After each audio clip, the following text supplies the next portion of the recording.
Esos que tratan de engañar ahí, sus discursos o concepciones objetivas, ¿no? Los que no toman partido, los que son de la sociedad civil, pues ya los vemos.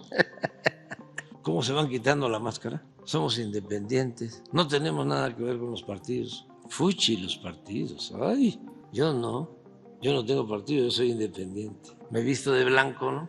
Y ya paso de independiente. Pero es pura hipocresía.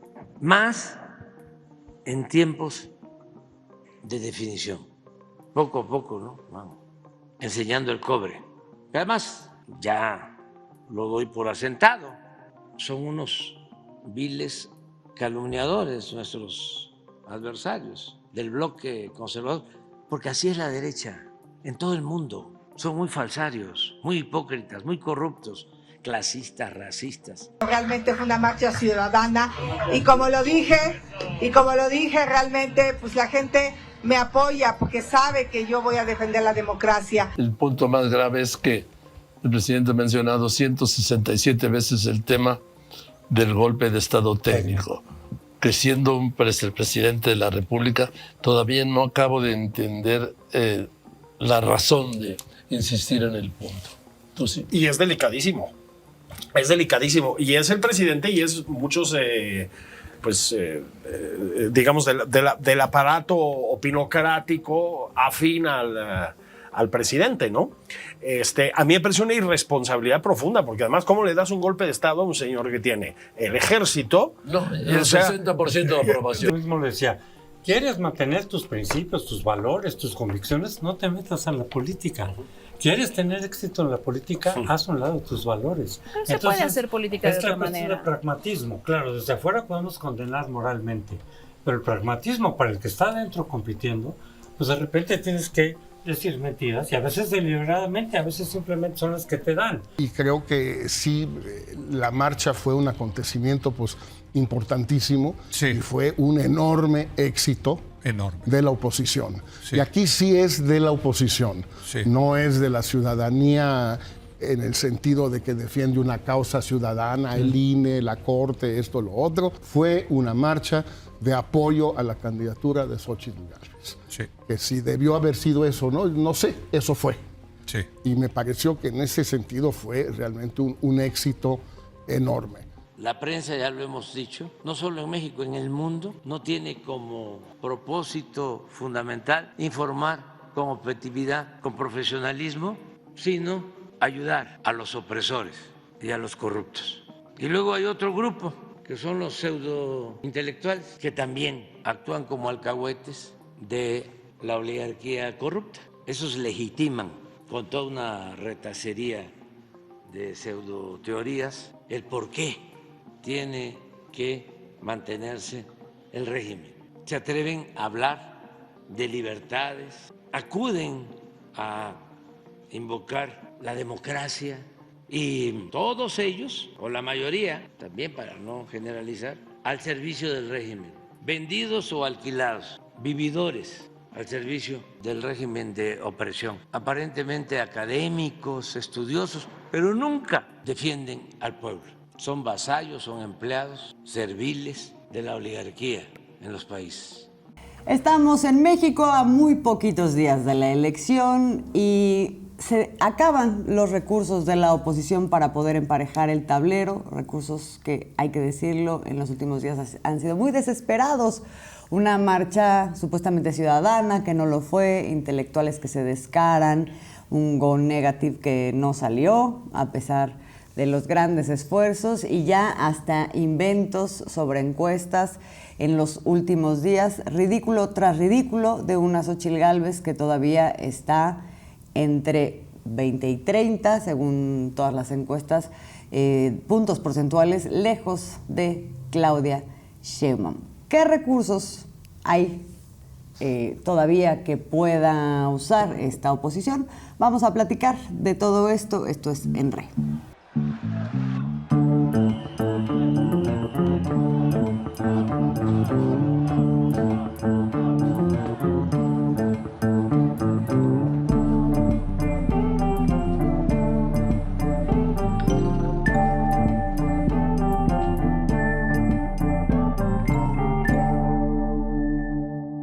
Bienvenidas, bienvenidos a una emisión más de ENRE. En esta ocasión estamos Alina Duarte y su servidora Azul Alzaga para platicar de qué es lo que vemos a ya muy pocos días de la elección presidencial, donde también se juegan 8 gubernaturas, más la capital del país, un montón de municipios y el Congreso.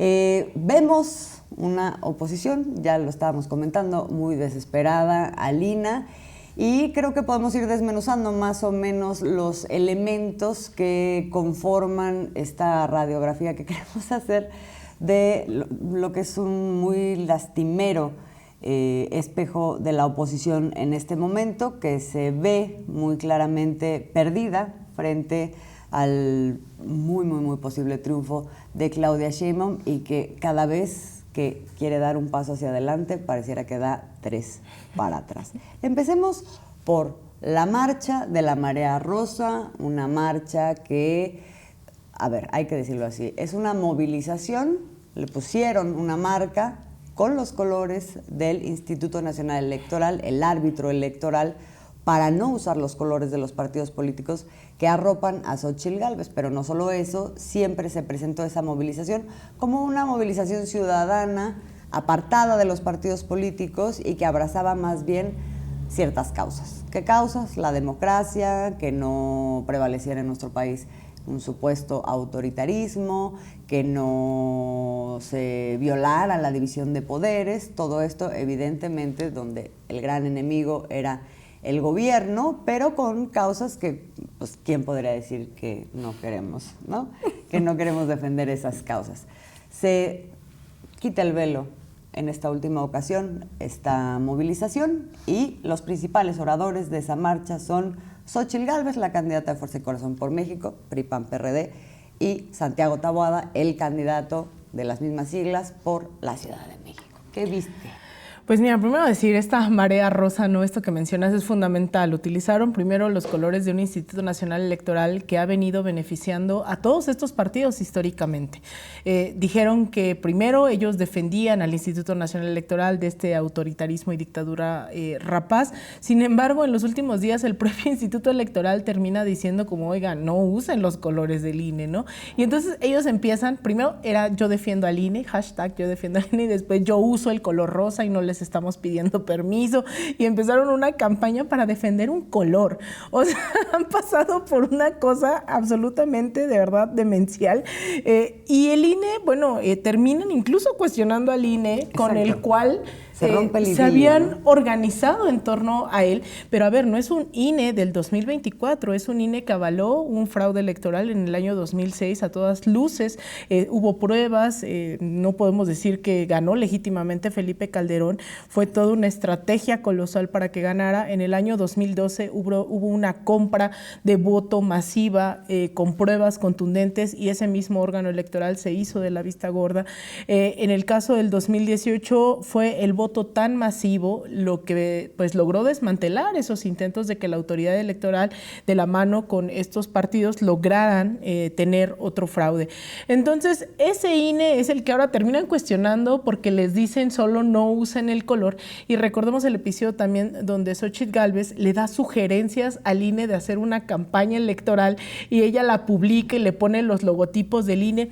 Bueno, total que ha navegado en esa lógica de la sociedad civil defendiendo primero al órgano electoral y después a un poder judicial que también les ha beneficiado en un espectro más amplio que lo electoral a todas estas oligarquías en México, y se conforma una marea rosa porque también les da mucha vergüenza decirlo, ¿no? O sea, no es que no pudieran ser solo una plataforma electoral, es que ya no hay capital político azul para sostener movilizaciones a favor del PRI, del PAN o del PRD.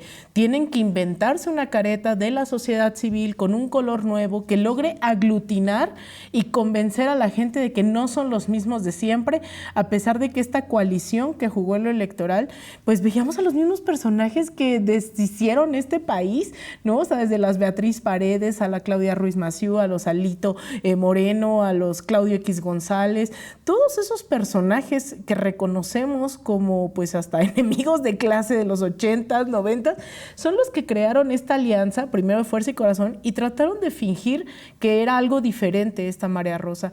Salen a las calles y es tremendo porque a mí me recuerda a esas múltiples derechas de toda la región. Son estos mismos discursos, no en función de la democracia, de la libertad, ni de propuestas, mucho menos, ya es mucho pedir. Es un discurso súper anti Andrés Manuel López Obrador, anti Movimiento de Regeneración Nacional, anti Cuarta Transformación, anti todo. Eso Pero es la marea rosa. Anti lo que representan, además, ¿no? Claro. Que es democratizar la vida pública del país, la economía del país, anti los morenos, anti la gente pobre, o sea, y con este discurso de racista, clasista, todo, y de decir todos somos México. El presidente está polarizando y de repente, y vamos yo creo que a escucharlo, porque todos somos mexicanos y es nuestra bandera, pero pues es que si eres maestro ya no eres tan mexicano, ¿no? Si eres moreno ya no eres tan mexicano, si eres pobre ya no eres, exacto, ya eres un provocador, ya. Entonces eso es hoy la marea rosa. Así es, vamos a escuchar.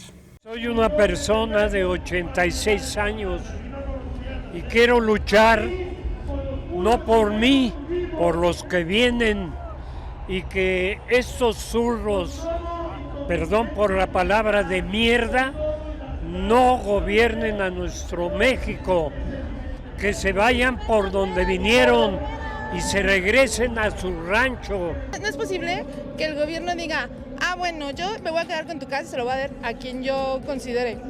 ¿Cómo por? Eso es grave, ¿no? Es grave. ¿Dónde vio eso? ¿Dónde lo vimos? En todas las redes sociales está, en todas las redes. El mensaje es, AMLO me regala dinero, no te regala dinero AMLO. Te regala dinero a la gente que trabajamos.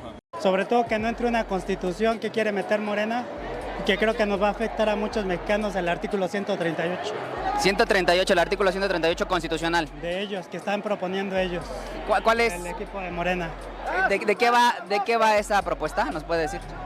Va en relación a que todos los arrendamientos, a través de una notaría, sí, se les va a dar una escritura pública a todos los que rentan después de ciertos años. Y eso va a hacer que pues, toda la gente que tiene algo de más, que ya no pueda rentar. Ok, o sea, la propuesta del artículo 138, la reforma al 138, va sobre la propiedad privada. Sobre la propiedad privada y sobre empresas también. Híjole, muy peligroso el 138, ¿no? Correcto. Es que sí llama la atención porque sí se conjugan una serie como de valores introyectados de un sector social, decididamente entre clase media, pero más... O sea, más que de sectores económicos, con cierto marco que sí se podría definir como el marco más aspiracionista, ¿no? que tenemos y que pasa independientemente de a qué registro socioeconómico pertenezca uno, es a cuál aspira, ¿no? Claro. Y a cuál no aspira y cuál desprecia. Y no solamente eso, sino que es un conjunto en el que también veíamos que muy fácilmente se compran o se ponen el saco de un montón de información que se ha demostrado que es infodémica.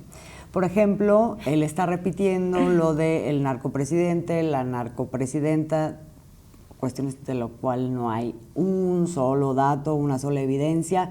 El tema de decir que se les van a quitar sus propiedades, estamos oyendo a una señora diciendo que le iban a quitar su casa, pero ¿de dónde sacan eso?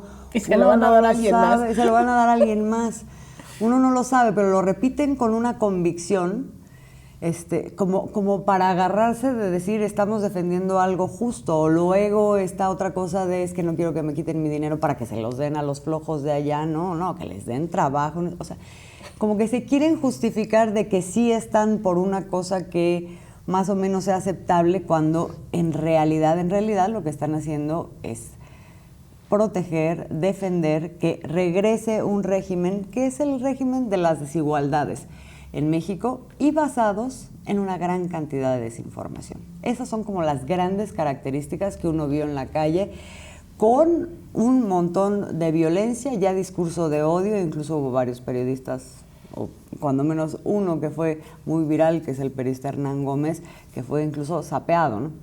Sí, y que es, digamos, la réplica, la modernización, diría yo, de estos discursos de los 80s, 90s en contra del comunismo y de la Guerra Fría, que no existen, que en realidad solo está en sus cabezas esto de, es que sí, y lo peor es que son de referencias TikToks y esta opinocracia diciendo te van a quitar la propiedad privada porque quieren reformar la Constitución, el artículo, ahora era el 138, pero hace 3 semanas era el 139 cuando nuestra Constitución tiene 136 artículos. Entonces, ese tipo de infodemia también es parte hoy ya la disputa y yo creo que sí es importante también un poco virándose lo que se ha intentado también en América Latina, que es cómo regulamos también no solamente la información, porque cuando los gobiernos progresistas quieren tomar medidas en temas de comunicación se les ha tachado de dictadores, ¿no? De no querer renovar concesiones, de autoritarios, de etcétera, pero es que lo que están haciendo ya estas plataformas, ciertos youtubers, ciertos medios de comunicación corporativos, ya no es un tema de ingenuidad, ¿no? O sea, son campañas de odio, de desinformación, de confusión, o claro, el caso más ya en esa cúspide, ¿no? de la infodemia y el odio de clase, pues es lo que hace Salinas Pliego diciendo, pues hay que armarnos porque el Estado no nos protege, no hay que pagar impuestos porque estos gobiernícolas no sé qué. Entonces, creo que también eso ya es peligroso y hay que dimensionar ya lo que implica este tipo, no de movilizaciones, que se movilicen, que es lo más democrático, pero sí es importante que estos discursos también de alguna manera tengan que ser regulados. De la reproducción de este discurso y de este pensamiento que una vez convertido en acción uno no sabe en qué se traduce, o lo puedes empezar a ver en cosas como una agresión a un periodista, a una otra persona, de entrada de insultos así y luego ya más adelante pueden ser los golpes, bueno, y luego quién sabe qué. O sea, porque además hay que decir, aquí están involucrados también que se dan permisos por parte de figuras públicas, entre ellas Xóchitl Gálvez, por ejemplo, cuando en el debate, ahorita lo vamos a abordar, hace un diseccionamiento de quiénes son católicos y quiénes no para desacreditar a la candidata Claudia Sheinbaum. Y también tienes, por otro lado, a una iglesia que está interviniendo en las elecciones a través de talleres, a través de el convencimiento de su feligresía, pero poniendo por delante justamente este tipo de discursos que parecen del episodio de Canoa, que está retratado en la película de Felipe Casals, ¿no? Este cura que habla de anticomunismo, de extranjeros, de te van a quitar tu casa, poco menos que te van a comer a tus niños, ¿no? Claro.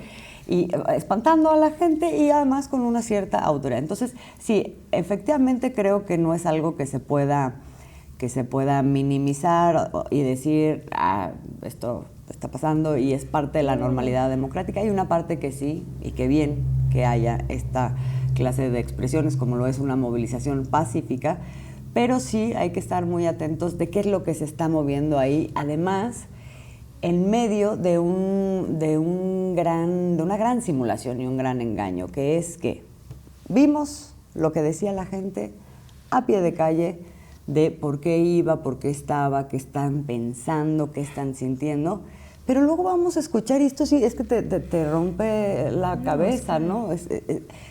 Escuchemos los discursos de Xóchitl Gálvez y Santiago Taboada. O sea, es que no tiene nada que ver lo que supuestamente están defendiendo a través de esos discursos que lo que abajo estamos viendo que es lo que la gente quiere y piensa y siente. Y hay que decir también, de repente se le chispa la canica, ¿no? O sea, apenas bajan tantito la guardia y ya no están pensando en el deber ser y en lo políticamente correcto y les aflora, ¿no? Un poco lo que son también como Santiago Taboada cuando de pronto dice, creían que la clase media no podía salir a marchar y mírennos aquí, es decir, anulando por completo este otro discurso de nosotros representamos México, a todo el pueblo de México, ¿no? Vamos a ver parte de estos discursos porque el contraste es muy interesante. Que la clase media no sabía marchar y aquí estamos.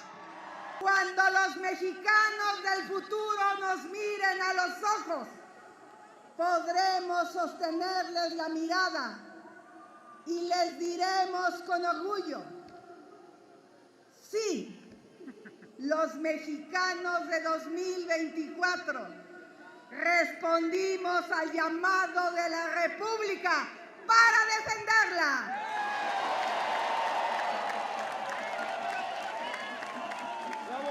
Sí, los mexicanos del 2024 derrotamos al autoritarismo y protegimos nuestra democracia. Sí, los mexicanos del 2024 no nos dejamos vencer por el odio. Bueno, ¿cómo viste? Pues mira, lo que es ya Xóchitl y Taboada, que también es interesante, ¿no? Porque son dos personajes que más allá de lo autonomizados que están de las clases populares y del sentir de una gente que hoy aprueba, la última encuesta daba más de 70% de aprobación al actual gobierno, más allá de que vayan a votar o no por Claudia Sheinbaum, lo cierto es que están totalmente fuera de un sentir popular de lo que está ocurriendo en este país. Pero también es interesante cómo la propia coyuntura los obligó por fin a estar juntos.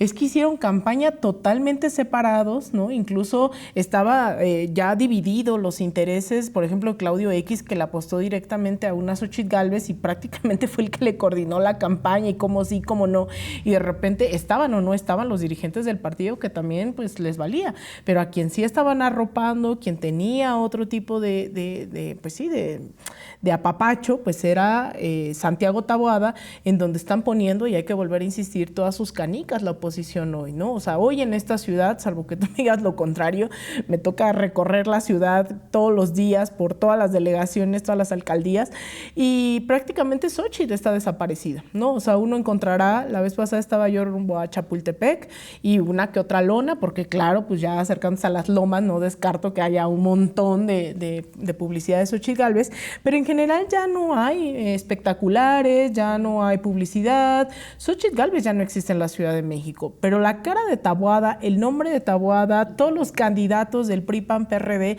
aun cuando algunos, me entiendo, ni siquiera van en alianza, están tapizados por la ciudad. Entonces tuvieron sí o sí que hacer un cierre, o sea, ver juntos a Taboada con Xóchitl. Es cuestión de hace 2-3 semanas que del segundo debate salió y entonces ahí la apapachó un rato y tuvieron un meeting ahí pequeñito, ¿no? Juntos.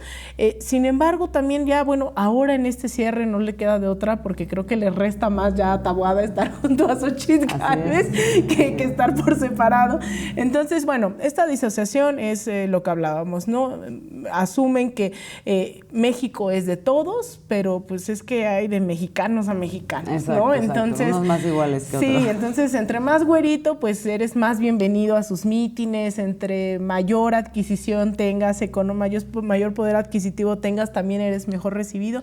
Entonces ya este cierre un tanto ficticio, a mí lo que me encantó es que primero en esta lógica como que de rockstars, ¿no? Salen de un camerino y va Claudio X, o sea, un Claudio X que prácticamente es operador, ¿no? Sí. Públicamente es el manager de Xóchitl, ya se mete ahora con Taboada, va y los abraza y está al tanto de todo lo que ocurre, e incluso estas declaraciones, ¿no? Que por ahí creo que va la tirada directamente, ya no funciona el blanqueazul del PAN, ya no funciona el tricolor del PRI, ya no funciona el sol azteca del PRD, pero el rosa le está dando cierto aire, no en las dimensiones que ellos quisieran, pero sale una Sandra Cuevas, exalcaldesa de la Cuauhtémoc aquí en la Ciudad de México, y también sale en un video hace unos días a proponer pues que por qué no se funde un partido rosa, ¿no? En donde el rosa sí pega y que además un partido que sale de blanco, pero que además el presidente, así lo más antidemocrático del mundo, sea Claudio X González, ¿no? Le están apostando ya directamente hacia donde va la tendencia, que es movimiento ciudadano del marketing absoluto. El rosa pega, el rosa funciona, el rosa es un nuevo rostro, aunque sean los mismos impresentables de siempre. Ya no quieren a Lito, ya no quieren a Marco Cortés, ya no quieren a Chucho Zambrano. ¿Por qué no intentamos ahora con Claudio X? Creo que eso también es importante a mediano plazo. Es interesante, sí, exacto, porque sí vamos a estar viendo cómo esas aguas se mueven después de la elección y sobre todo para la intermedia y para 2030, sin duda alguna. Esta configuración de marea rosa y de Movimiento Ciudadano, que vamos a ver que está quedando mejor posicionado de lo que hubiéramos esperado en un principio, que no pintaba nada, y ahorita le está disputando votos a una Xóchitl Gálvez. Bueno, pues va a ser interesante también entender por qué y luego ver qué es lo que va a pasar con ellos. Pero bueno, de esta movilización que estamos viendo, que fue el domingo, en donde Xóchitl Gálvez pues se insoló un poco y o sea, venía como muy que se creía, ¿no? Todo este cuento y toda esta energía de la gente que la apoyó y de que estaban defendiendo la democracia, no sé qué, llega al debate en la noche con Claudia Sheinbaum y Álvarez Maínez, el último debate en donde se iban a abordar temas pues fundamentales para la sociedad y además que generan muchísima expectativa, porque básicamente han sido los temas que la oposición ha metido en la agenda electoral todo el tiempo: la seguridad, el tema de la división de poderes, la democracia, el pluralismo, ¿no? O sea, todo aquello de lo que han acusado al gobierno y por transferencia a Claudia Sheinbaum, que no es decir, no es demócrata, no respeta las instituciones, no es eficiente en el combate a la delincuencia, etcétera. Todo iba a salir en el debate, generó expectativa. Y ahí, ¿qué es lo que nos encontramos? A una Xóchitl Gálvez insolada, que comete un otro descalabro, un poco haciendo caso a lo que ya desde hace semanas sus grandes asesores mediáticos como Jorge Castañeda le habían dicho, que era: vete negativa, negativa, negativa, negativa. No importa si está sustentado, no des propuestas, ataca, ataca, ataca. Eso fue lo que hizo y qué mal que le salió. Bastante. Lo que vimos fue una Xóchitl además desequilibrada, ya totalmente enojada, molesta cuando le reviraban, ya su semblante, pues ya era ese desgaste de ya por fin estábamos en la recta final y lo volvió a hacer mal, ¿no? Muy infantil, pero lo interesante creo que es la respuesta de esa comentocracia, ¿no? Xóchitl Gálvez no esperábamos nada de ella y aún así logra decepcionar. No, sí logra decepcionar.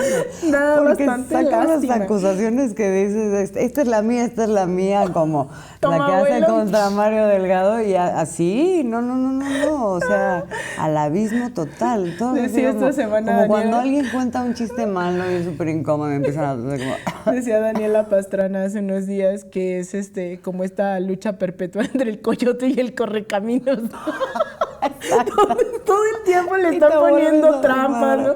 Y no le sale a Xóchitl Gálvez absolutamente nada. Pero yo creo que ya en el segundo, tú recordarás, en el segundo debate presidencial, los medios fue como que no lo hizo tan mal, no lo hizo bien, pero no lo hizo tan mal, y entonces volvieron a arroparla, ¿no? Fue como, ay, bueno, sí, esta era nuestra candidata, y otra vez, ¿no? Pero este tercero ya, la comentocracia dice ya, ¿no? O sea, ya no se puede contigo, todo sale mal, y empiezan a reclamarle a Xóchitl Gálvez, y lo hacen público, pero no lo hacen público, no lo hacen desde un reclamo solamente a Xóchitl, sino como que renunciando ya a la posibilidad de que algo ocurra en el 2 de junio. Salvo la encuesta que ahorita veremos, empiezan a decir estos que fueron sus asesores, como Jorge Castañeda con el Go Negative, termina decepcionado, tirando la toalla, pero además de un cinismo tremendo, ¿no? Creo que estas declaraciones que vamos a escuchar ahora son reveladoras. Sí, fragmentito por favor del debate para que veamos por qué se enojaron y luego vemos lo que dijeron estos comentócratas después del debate. Tengo una pregunta para la candidata de las mentiras. Las dos tuvimos un encuentro con el Papa. ¿Le contaste a su santidad cómo usaste la Virgen de Guadalupe en una falda a pesar de que no crees en ella ni en Dios? ¿Le platicaste que derrumbaste una iglesia cuando fuiste delegada de Tlalpan? Tienes todo el derecho de no creer en Dios. Es un tema personal. A lo que no tienes derecho es a usar la fe de los mexicanos como oportunismo político. Eso es una hipocresía. Las mexicanas y los mexicanos no nos merecemos un debate presidencial lleno de calumnias y lleno de mentiras. Eso refleja la ausencia de proyecto. No voy a caer en este caso en provocaciones. Al debate venimos a presentar propuestas, a defender nuestro proyecto y, por supuesto, a mostrar nuestra calidad humana. Entiendo la desesperación del PRIAN, va en un lejos segundo lugar, pero no comparto sus métodos. Por eso ahora nos toca respetar la investidura presidencial. Los programas sociales se quedan, Morena se va. Adelante, Jorge. Es que eso de que un hombre no me manda fue partícipe del gobierno. Jamás en ese gobierno se deslindó de lo que hizo Fox. Jamás en el gobierno de Calderón se deslindó de la política de seguridad que llenó de horror a México y que llenó de sangre a México. Este tema me parece absurdo. A mí me ha cuestionado por lo que hace el gobernador de Nuevo León. A la candidata de Morena la ha cuestionado por lo que hace el presidente. Y cuando se saca el tema de los expresidentes del PRI y del PAN, que fueron los más corruptos de la historia de México, dice que a ella no le mandan. Me da mucho gusto. Digo, más sucia que esta guerra, imposible. Imposible. A ver, te enumero nada más rapiditas. Mario Delgado, la Virgen de Guadalupe, las casas de Claudia y narcocandidata y narcopartido. Más sucio, imposible. Eso es go negative as you can. O sea, you go low, we go lower. O sea, fue lo más duro que se podía hacer. Es correcto. Cosa que como estrategia a mí me pareció muy bien, pero muy mal ejecutada. O sea, estaba bien la estrategia, nada más que no la hizo bien. Hay que regañarla, la reprobaron. O sea, si ya le dijeron que ataque, ya le dijeron, pero pues es que hasta para atacar no supo cómo sacar. Pero además no es ni siquiera ataca, sino miente. Haz lo que sea. Haz lo que sea con tal de aniquilar a tu enemigo. Esa es la visión, ¿no? Sí, es muy revelador de cómo se ven las cosas. Y bueno, no le salió bien. A ver, estamos viendo la última, el último lanzamiento de los sondeos que hacen las encuestadoras. Ya en estas semanas, pues yo creo que en esta semana van a ser las últimas y la primera que se deja ver es la de las Heras, que pone a Claudia Sheinbaum con un 64% de preferencias electorales, a Xochitl Gálvez con un 28% y a Jorge Álvarez Maínez con un 8%. Voy a recordar aquí que de las Heras antes de la elección del 2018 puso a Andrés Manuel en un 50%, que es lo que tuvo. Después a Ricardo Anaya en un 25%, que creo que fue muy cercano a lo que tuvo también José Antonio Meade, 19%, igualmente muy cercano porque quedó en tercer lugar. Jaime Rodríguez Calderón, el Bronco, en un 5% más o menos. Y bueno, y es que Margarita Zavala no estuvo ya, ¿no? En esa elección. Pero ya estaban las boletas, ¿o por qué? Ya estaban las boletas. Bueno, pero sí fue muy cercano, digamos, este panorama que plantea de las Heras antes de la elección de 2018 queda muy cercano a lo que finalmente fue el resultado. Y ahora, como les digo, está 64% Claudia, es decir, 14 puntos más arriba de lo que tuvo en su momento el hoy presidente Andrés Manuel López Obrador. Esos son varios millones de votos.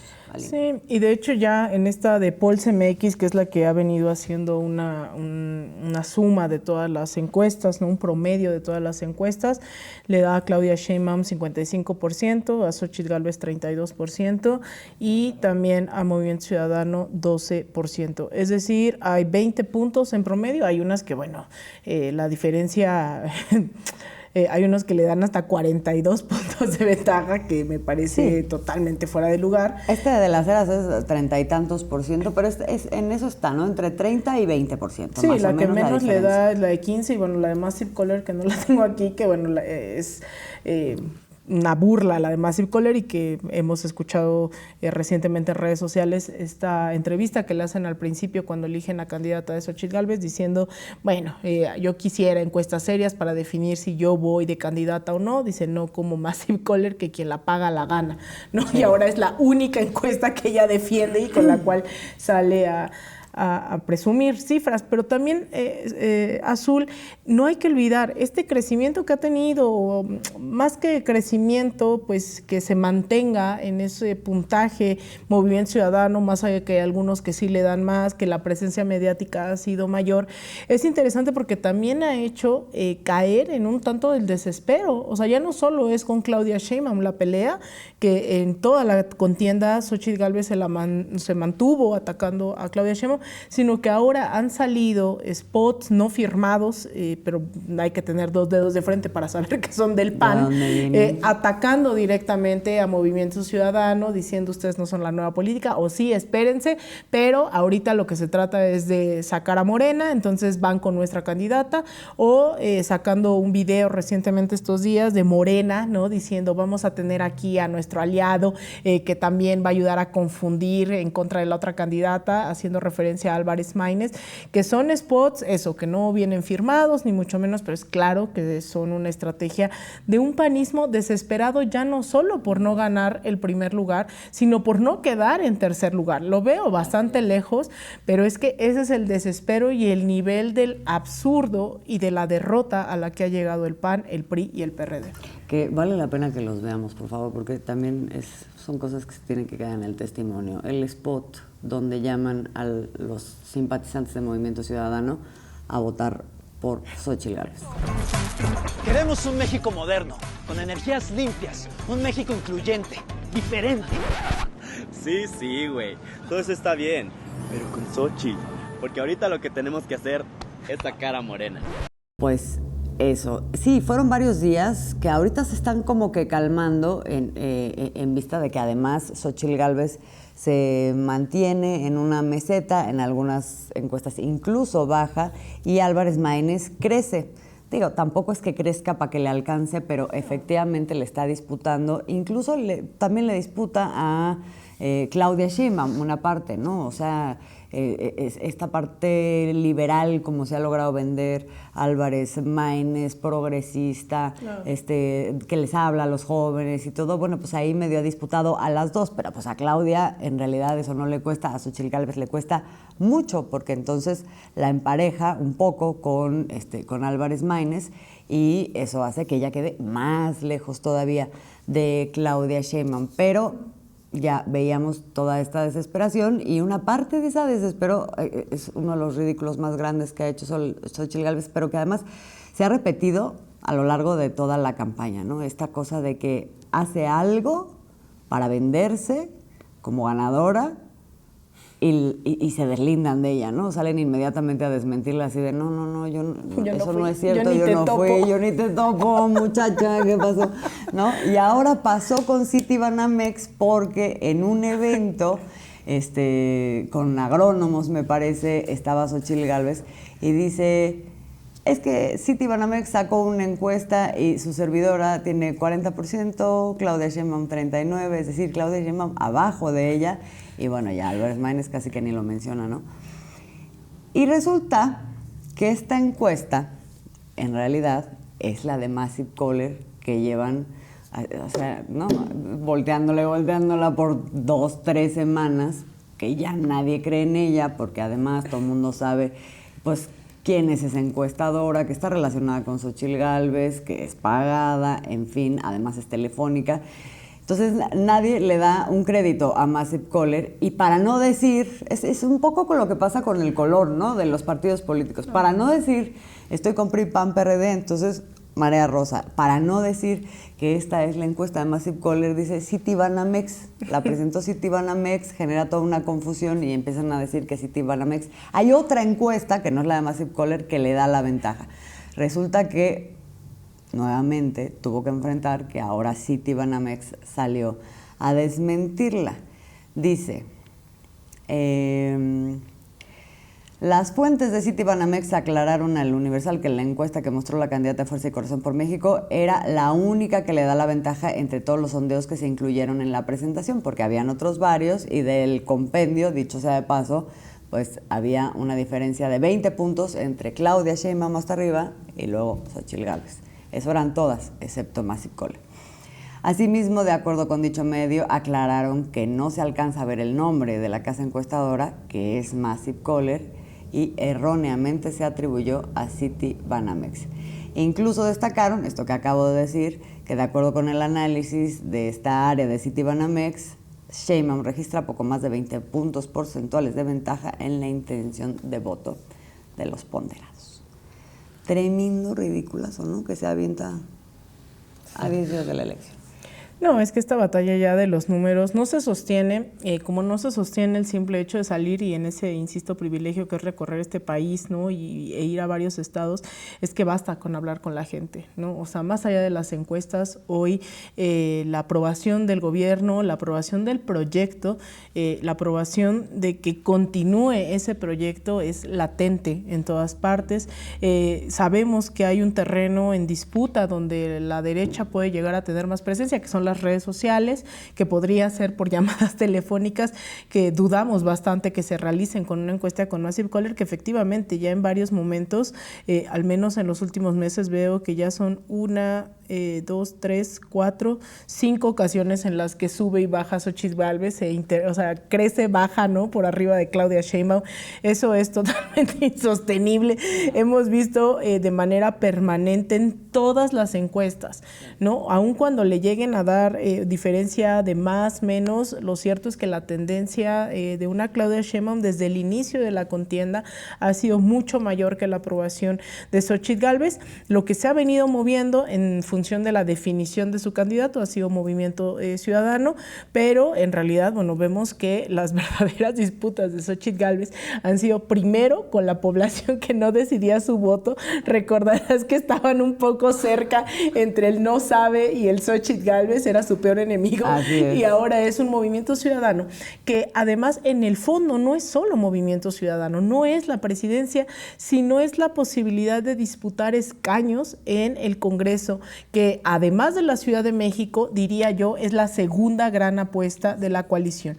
Garantizar que no se logre este denominado Plan C, que es lograr la mayoría, 3/4 partes del Congreso, tanto en el Senado como en la Cámara de Diputados, para aprobar las 20 iniciativas de reforma constitucional que ha propuesto el presidente López Obrador y que ha sostenido también en su proyecto Claudia Sheinbaum. En esa lógica, creo que sí le da bastante miedo a Xochitl Gálvez, al PRI, PAN y PRD, no lograr incluso sus plurinominales. Ahí es en donde tienen ancladas las garras, porque en sus plurinominales, y recuerdo mucho esto del tercer debate cuando Álvarez Maínez les dice, ¿no? O sea, esto... Sí. O sea, si ustedes no quieren delincuentes de no sé dónde, pero las tienen las plurinominales, ¿no? Que son justo todos los liderazgos del partido que necesitan fuero, porque es básicamente eso, más allá del dinero que seguramente se han embolsado por millones, lo que les importa de esas plurinominales es el fuero.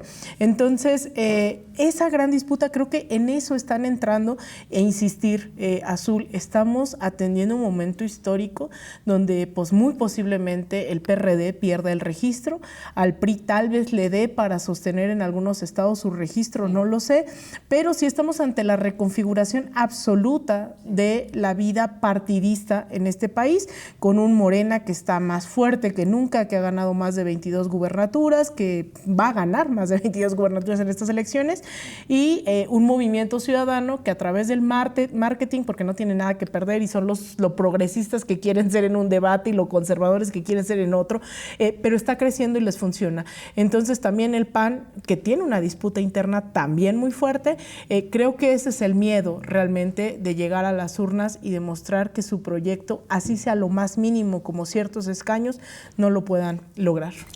Y hay que decir que no son los únicos que tienen ese miedo, porque, o sea, si vemos como un horizonte esta encuesta de las Heras, pues estarían muy cerca de cumplir ese plan C. Y eso no solamente afecta estos intereses partidistas que ya los tenemos muy identificados, sino de otros sectores de poder. Y uno de ellos, hay que decirlo muy claramente, es el Poder Judicial en nuestro país, en donde están aterrados de que si se cumple ese plan C, si se llega a obtener una mayoría calificada en el Congreso, va a haber una reforma judicial.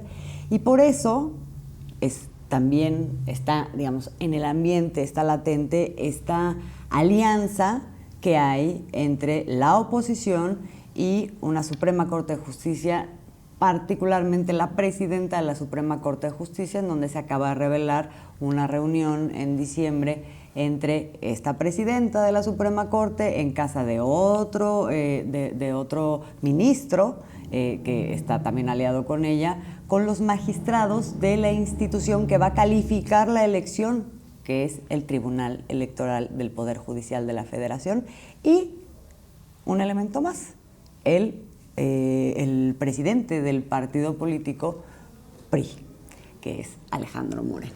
Entonces, ¿qué nos dice esa reunión? Aunque no sepamos los diálogos, mucho nos podemos imaginar de lo que pasó ahí, y además, digamos, si lo vemos en el contexto, han pasado cosas a partir de ese momento. La guerra contra Arturo Saldívar, que está en la campaña, que es un ministro en retiro, que está en la campaña de Claudia Sheinbaum y que es quien está organizando para Claudia Sheinbaum cómo va a ser la propuesta de la reforma judicial. Ha sucedido todo este crecimiento del discurso por parte de la oposición de se podría anular la elección, porque es una elección de Estado, porque no hay piso parejo, porque hay inseguridad, y ahorita en lo que está Analina, nada más para cerrar este punto, es en decir, hay muchas zonas de riesgo en el país por el narcotráfico, por la inseguridad, no sé qué, y ya hay que irlas identificando, ya hay que irles poniendo banderas rojas, porque esas podrían ser lugares donde no se puedan realizar las elecciones y por lo tanto van a quedar anuladas. Nada más decir que según la ley electoral, claro, si 30% de las casillas se anulan en una elección, entonces no cuenta la elección. Creo que a eso le están jugando y con una alianza muy, muy clara, y sería para mí el último recurso que tienen. Claro, de hecho establecería yo 3 líneas sobre las cuales van a actuar directamente para intentar anular las elecciones el próximo 2 de junio, que además lo han anunciado, lo han puesto sobre la mesa. Una es la que tú mencionas, Azul, que es el tema de la seguridad en este país, que no hay condiciones de seguridad para realizar las elecciones. La otra es que el presidente ha intervenido de manera autoritaria, directa y demás, con todos los calificativos que quieran, y que eso genera condiciones desiguales y hay que anular las elecciones. Y la tercera, que es ya la histórica y la vieja confiable, que tiene que ver con la compra de voto, ¿no? Se sabe que hay grupos operando a nivel nacional, pero sobre todo y de manera alarmante en la Ciudad de México, con las alianzas que describíamos un episodio atrás, que tiene que ver con grupos como el Sindicato Libertad, grupos directamente del narcomenudeo en esta ciudad, y además una estructura partidista que se ha dedicado también a sugerir la compra de voto en la ciudad, amenazar, amedrentar tanto a la estructura de Morena como de la coalición en general para que no lleguen a votar. Además, incluso se ha denunciado a través de redes sociales que también están comprando a quienes formarán parte de la mesa directiva, ¿no? Es decir, los que son insaculados, los que son electos por el INE, para que no lleguen el día de la elección. Entonces, por eso también yo volveré a insistir, por eso es tan importante incluso en ese deber ciudadano ser los primeros en la fila, para que en caso de que no llegue la mesa directiva, se procede directamente con los primeros ciudadanos, ciudadanas que se encuentren formados. Entonces, quien quiera también en ese sentido acudir al llamado de la próxima jornada, también será importante ser los primeros en la fila. Así es. Así que bueno, pues ya con eso nos vamos a quedar el día de hoy. Todavía queda una semana más antes de la elección y ya estaremos viendo qué pasa en estos días. Está muy caliente el ambiente, pero así están las cosas. Hay que estar muy alertas, hay que informarse muy bien y por supuesto, hay que tener su credencial lista para salir el día de la elección, a ser los primeros de la fila. Muchísimas gracias. Somos Alina Duarte y Azul Alzaga y les agradecemos como siempre que nos hayan acompañado en este episodio de En Re.